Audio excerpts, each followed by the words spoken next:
চলে আসে। রাজনৈতিক দলগুলো রাষ্ট্রপতিকে নিয়ে এক পজিশন নিচ্ছে, ছাত্ররা এক পজিশন নিচ্ছে, এত তাড়াতাড়ি তো এরকম হওয়ার কথা না। ফলে এই যে বিষয়গুলো আসছে এগুলি অ্যাড্রেস করতে না পারলে যদি এই অনৈক্যটা তৈরি হয়, তাহলে আমাদের যে কাঙ্ক্ষিত ছোট বাংলাদেশের একটা জন্য প্রশ্ন করতে এত পারি? ছাত্র জীবন দিল, সেটা তো আমরা পাবো না মনে হয়। ডক্টর সাহেব, একটা প্রশ্ন করতে পারি? আপনার কাছে জি। কি মনে হয় না, মানে আপনি কন্টিনিউ করেন যে জায়গা থেকে, সেই জায়গা থেকে আপনার কাছে কি মনে হয় না প্রথমেই যখন এই সরকারটা হয়েছে, অন্তর্বর্তীকালীন সরকার যেটা বলেছে, সেটাতে আসলে মানে সেটা একটা জাতীয় সরকার করার জন্য বিএনপির সেটাতে একটা প্রেজেন্টেশন মানে থাকা দরকার ছিল, রিপ্রেজেন্টেশন থাকা দরকার ছিল? এটা শুধু বিএনপি না, আমি আমার বেশ কিছু আলোচনায়, বিভিন্ন অনানুষ্ঠানিক আলোচনা এবং আনুষ্ঠানিক রাউন্ড টেবিল বৈঠক বা সেমিনারে, টক শোতে আমি বলেছি যে এই সরকারটি আসলে কাদের। এই সরকার হচ্ছে গণ অভ্যুত্থানের পক্ষের সমস্ত শক্তির প্রতিনিধিত্বশীল সরকার, এবং এমন মেজরিটি, এমন বেশি, এত সংখ্যক মানুষের সমর্থন পুষ্ট সরকার তো রাজনৈতিক সরকারও হয় না। রাজনৈতিক সরকার শুধু তার সমর্থকদের ভোটে নির্বাচিত হয়, প্রতিপক্ষের ভোট যেখানে আরো বেশি থাকে, তারা আসন কম পায় বলে সরকার গঠন করতে পারে না। কিন্তু এই সরকার হচ্ছে গণহত্যাকারী, ফ্যাসিবাদ, মানে খুব অল্প সংখ্যক, লেস দ্যান 10% ধরেন বা 5%, তাদের বাইরের সমস্ত জনগণের আকাঙ্ক্ষার সরকার। সেইখানে এই সরকারটি গঠিত হলো যখন তাকে এই যে দুইজন ছাত্র প্রতিনিধি নেওয়া হলো। কেন নেওয়া হলো? কারণ এই ছাত্র স্টেক হোল্ডার, তাদের নেতৃত্বে এই গণঅভ্যুত্থানটা হয়ে সফলতা এসছে। তাহলে 16 বছর ধরে এই যে অভ্যুত্থানের ক্ষেত্র তৈরি করা, সেখানে ভূমিকা রাখার জন্য অন্যান্য রাজনৈতিক দল আছে, অবশ্যই সেখানে বিএনপি একটি, সেখানে জামাত ইসলাম একটি, সেখানে নাগরিক ঐক্য একটি, যেখানে গণসংহতি অনেক অনেক আছে। ফলে যার যেটুকু অংশীদারিত্ব, সেই অনুসারে যদি প্রতিনিধিত্ব ওইভাবে করা হতো শুরু থেকে, যেই ভুলটা 72 সনে হয়েছিল জাতীয় সরকার না হয়ে, যদি ওইরকম কিছু করা যেত এবং এতে ভুল বুঝাবুঝি কমতো, কারণ প্রত্যেকের প্রতিনিধি ভেতরে থাকলে প্রশ্ন করতে পারতো, দাবি জানাতে পারতো এবং মেসেজ পাতো, এই গ্যাপ থাকতো না। ডক্টর সায়ন্ত, আমি কিন্তু জেনে বলতেছি, আপনি যে কয়টা রাজনৈতিক দলের কথা বলছেন, এই মানে এই যে ছাত্ররা, তারা কিন্তু তাদের সকলের অবদান স্বীকার করে এই রাজনৈতিক দলগুলিকে কিন্তু আহ্বান জানিয়েছিল যে তারা যেন এই অন্তর্বর্তীকালীন সরকারের মধ্যে কোনো না কোনোভাবে যুক্ত হয়। এমনকি আমি আপনাকে দায়িত্ব নিয়ে বলতে পারি, তারা কিন্তু এখনো ওপেন আছে যে এই রাজনৈতিক দলগুলি যাতে একটি সরকারের সাথে তারা যুক্ত হয়। তারা কিন্তু চায় না যে তাদেরকে সরকারের বাইরে রাখতে। আমি এটা দায়িত্ব নিয়ে বলতে পারি যে এটা আমার তার সাথে, আমার ক্যামেরার বাইরে, ক্যামেরার পেছনে কথা হয়েছে। এই কথা আমি আগেও কারো কাছ থেকে শুনেছি যে অফার করা হয়েছিল, তারা এগ্রি করে নাই। কেন এগ্রি করে নাই সেটা দলীয় সিদ্ধান্তের বিষয় হতে পারে। তবে আমার ব্যক্তিগত মত এটা, যে যদি একটি জাতীয় সরকার শুরু থেকে হতো তাহলে বিভেদ কমতো, এবং আমরা যেরকম একটা বাংলাদেশ চাই, যে আকাঙ্ক্ষা নিয়ে গণ অভ্যুত্থান হলো এবং এখনো ছাত্র জনতা লড়াই করে যাচ্ছে যেই বাংলাদেশ চেয়ে, সেই রকম বাংলাদেশের পথে হাঁটবার জন্য যে সংস্কারগুলি দরকার ছিল, তাতে জাতীয় সরকার হলে ভালো হতো। এটা হলো আমার মত। এখন আমার মত যে দল বা কোন গোষ্ঠীর সঙ্গে মিলবে এমন তো কথা নেই। জি ডক্টর সায়ন্ত, আমি একজন ব্যক্তি হিসেবে, নাগরিক হিসেবে এই ডক্টর সায়ন্ত, অবস্থা দৃষ্টে মনে হয় যে বিএনপি এই ছাত্র জনতা বা বৈষম্য বিরোধী ছাত্র আন্দোলনের যে প্ল্যাটফর্ম, তাদের থেকে আওয়ামী লীগকে বেশি ভালোবাসে এবং আওয়ামী লীগের সঙ্গে থাকতে চায়, এবং আওয়ামী লীগের সংবিধান, আওয়ামী লীগের রাষ্ট্রপতি, আওয়ামী লীগের রাজনৈতিক অধিকার, সেগুলি নিয়ে বিএনপি বেশি সোচ্চার। আসলে এটা ভালো, এটা খারাপ না, আমরা এরকম বিএনপি চেয়েছিলাম। কিন্তু ঘটনা হইতেছে যে এই ছাত্ররা দোষটা কি করলো? ছাত্রদের প্রতি কিন্তু বিএনপির প্রথম থেকেই এক ধরনের, আমি যদি বলি সন্দেহ, অজুহাত, মানে কেমন জানি একটা সন্দেহের তীর, মানে ঠিক পছন্দ করে না। না না, সেটা নয়। আমি বরং শুরু থেকে এটা ফলো করছি এবং দলের ভেতরেও কারো মতামত জানার চেষ্টা করছি, বাইরেও চেষ্টা করছি। সেটা হলো, আন্দোলন, গণ অভ্যুত্থান একদিনের বিষয় নয়। আমি আগেও বলেছি, ছাত্রদের নেতৃত্বে এটা হয়েছে, কৌশলগত কারণে তারা সামনে থাকায় সহজ হয়েছে বিজয়টা।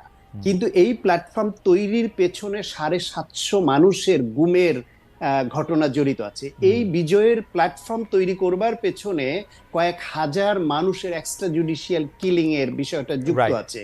এই বিজয়ের পিছনে বিএনপির 3টা নির্বাচনে সরকারের বিরুদ্ধে থেকে গুম, খুন, হামলা মামলার শিকার হওয়ার বিষয় জড়িত আছে। জামায়াতের ভীষণ ত্যাগের সঙ্গে জড়িত আছে। দেশের মানুষের অনেক আকাঙ্ক্ষা এবং তা বাস্তবায়ন না হওয়া এবং অনেক ডিপ্রাইভেশনের সঙ্গে যুক্ত আছে। ফলে সেই শক্তি সবাই তারা যখন এইরকম একটা বিজয় পেল, বিজয় পাওয়ার পরে এটা পরিকল্পিতভাবে হয়েছে না ইমোশনালি হয়েছে জানি না, আমি আগে থেকেই বলেছি যে কোনো পক্ষকে যেন ছোট করা না হয়, প্রত্যেককেই যেন স্বীকার করে নেওয়া হয় যে মুক্তিযুদ্ধে যেরকম গুটি কয়েক রাজাকার ছাড়া সবাইকেই আমি মুক্তিযুদ্ধের পক্ষে ভাবতে ভালোবাসি। কেউ সরাসরি যুদ্ধ করেছে, কেউ নেতৃত্ব দিয়েছে, কেউ আশ্রয় দিয়েছে, কেউ খাবার পানি দিয়েছে, কেউ ইনফরমেশন দিয়ে সহযোগিতা করেছে, যে কিছুই পারেনি সে দোয়া করেছে এই দেশের জন্য। সুতরাং ওরকম এই এই অভ্যুত্থানও বেশিরভাগ মানুষ এরকম এক পক্ষের এই ওনারশিপ সবাইকে দিয়ে যেন আগানো হয়। সেইখানে যখন থেকে এরকম কথা আসলো যে মাস্টার মাইন্ড কে বা আমার প্রাথমিক আমার ধারণা আপনার চেয়ে ভালো নেরেটিভ তো আর কেউ বলতে পারবে না, মানে বিএনপির নেরেটিভটা। কিন্তু আপনি যখন 16 বছরের এই ব্যাপারটা আপনি বলেন, প্ল্যাটফর্মটা বলেন, আমি কিন্তু উল্টোভাবে বলতে পারি যে এই 2 মাসে রাজপথে দাঁড়িয়ে একটা মরে, একটাই মরে, আর একটা কেউ এটার মধ্যে সরে না, এই জিনিস কিন্তু আমরা 16 বছরে আর দেখি নাই। এই জিনিস কিন্তু আমি 1971 সাল দেখি নাই। এই জিনিস কিন্তু এই 2024 সালে আমার চোখের সামনে আমি দেখেছি। আমি তুলনা করতে চাই না, অবশ্যই 1971 সাল আমাদের সবকিছু থেকে ছাড়িয়ে, কিন্তু এই এই যে রাইজ ইন দ্য অকেশন, এটা কিন্তু বিএনপি আমাদেরকে দেখায় নাই। এবং এইটাও কিন্তু ঠিক এইটা যদি বিএনপির নেতৃত্বে 28 অক্টোবর হইতো, আমরা অনেক সাংবিধানিক ঝামেলা থেকে এটা থেকে মুক্তি পাইতাম। বিএনপি কিন্তু ওই ত্যাগ করে নাই। বিএনপির কিন্তু রাজপথের ত্যাগ আমরা বিএনপিতে দেখি নাই। সফল হয়নি বলে আপনি এটা বলতে পারছেন, কারণ ফসল গলে তুলতে না পারলে। খালেদ ভাই আমি বলি 1 মিনিট সময় দেন। জি প্লিজ। বিএনপির ত্যাগ করেছে, চেষ্টাও করেছে।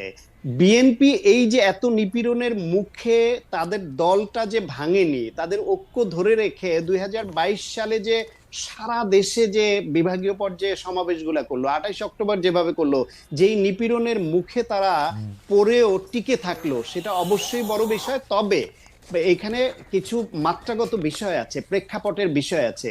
আপনার নাইমুলের সেই কবিতার কথা মনে আছে না, যে একে একে যখন ধরে নেয়, কমিউনিস্টদের ধরে নেয়, ট্রেড ইউনিয়নদের ধরে নেয়, কেউ মানে কবি তখন দাঁড়ান না যে আমি তো ওটা নই।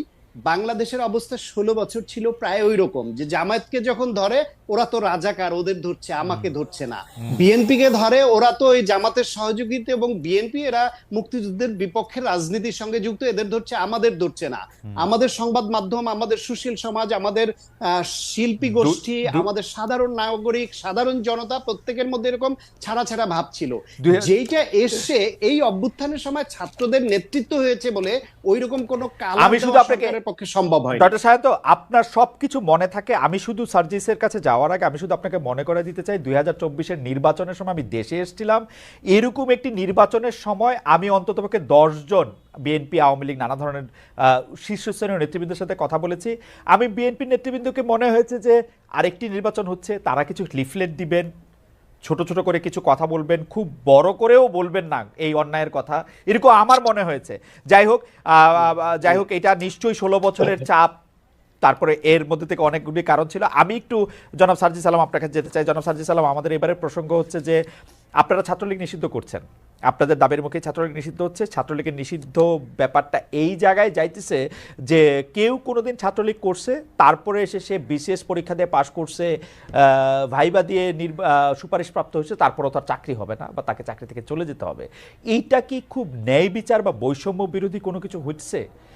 আপনি এখন বাংলাদেশে সরকারি চাকরিতে বা পুলিশে যেটা হইতেছে, যে কেউ এসে বলতেছে যে আমি বিএনপি করতাম, এই জন্য আওয়ামী লীগ আমাকে 15 বছর পর মানে দেয় নাই, প্রমোশন দেয় নাই, তার বিরুদ্ধে যদি বিভিন্ন রকম ক্রিমিনাল কেসও থাকে, আপনারা তাকে প্রমোশন দিচ্ছেন ওয়ানলি বিকজ আপনাদের সুপারিশে আপনাদের সরকার সেটি করতেছে।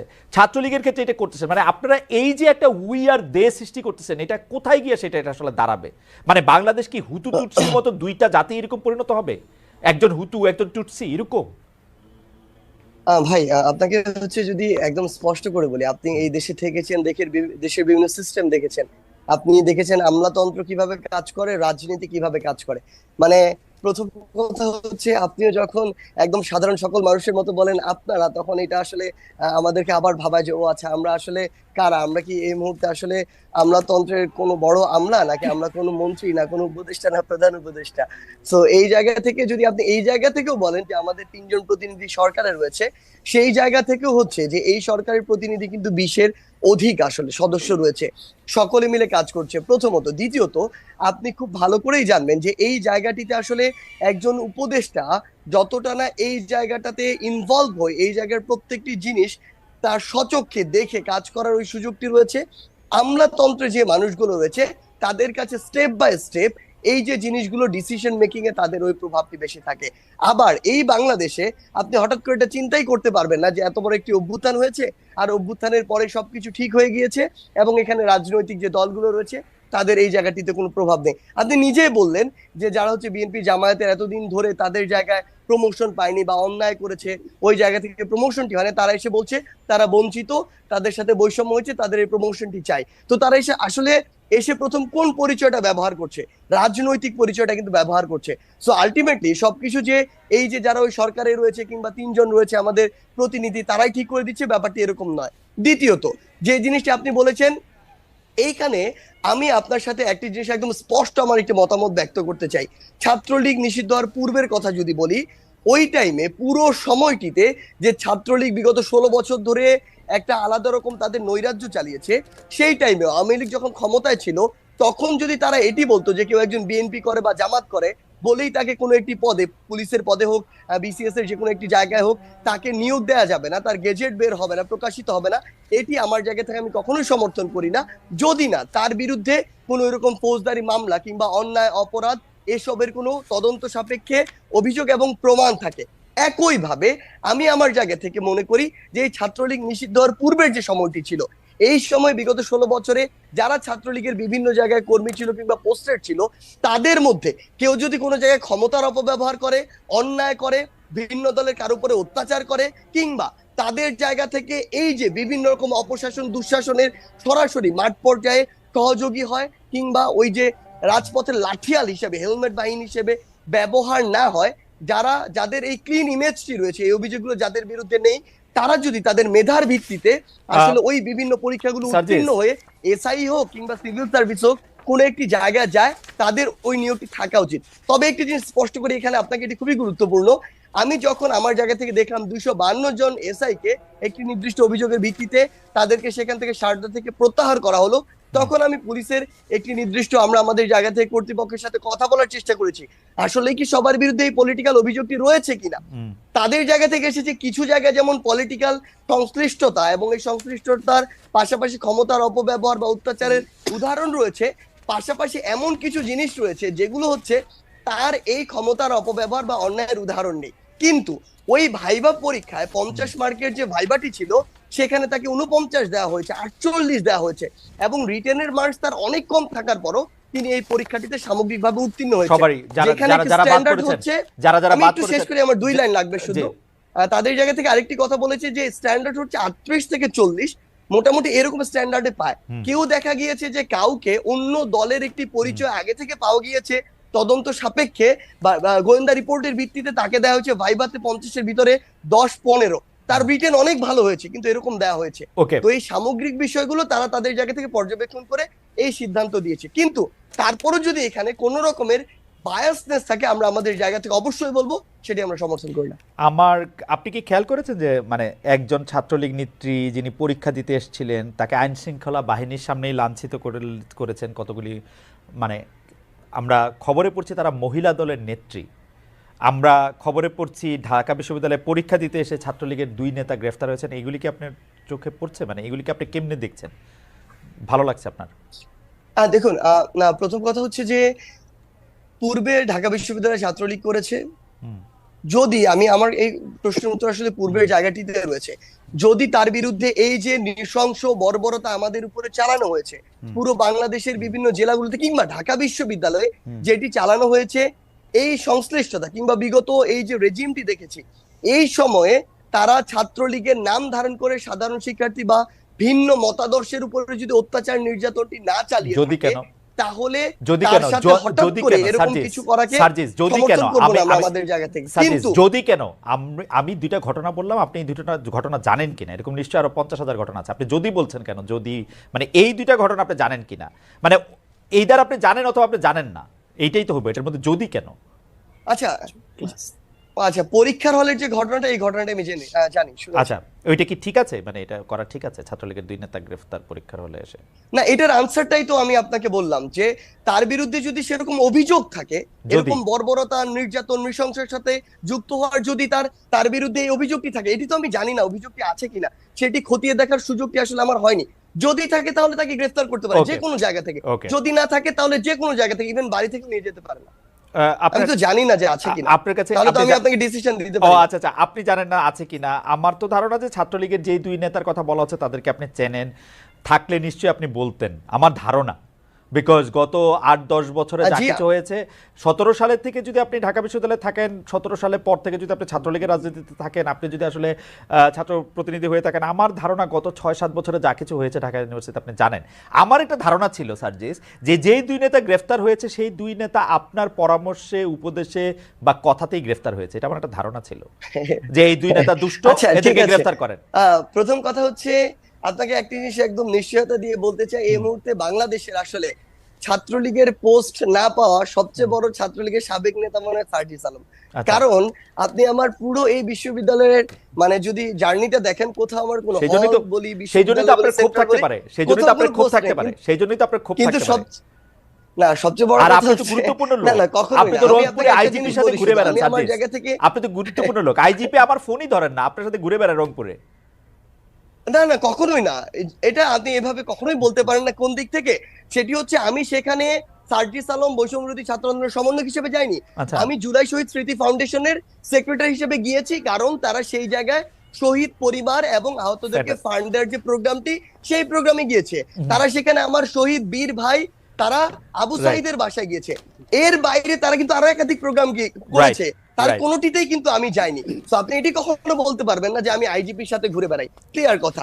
আরেকটি কথা হচ্ছে, আপনি এর আগে যেটি বলেছেন, আমি আপনাকে বলি মহিউদ্দিন ভাই, আমি একটা জিনিস আপনাকে বলতে চাই, সেটি হচ্ছে এর আগে যেটি বলেছেন, এই যে 2 জন যাদেরকে আপনি বললেন গ্রেফতার করা হয়েছে, আমি একজনটা শুনেছি, আরেকজনটা শুনিনি, হয়তো আমার চোখে পড়েনি।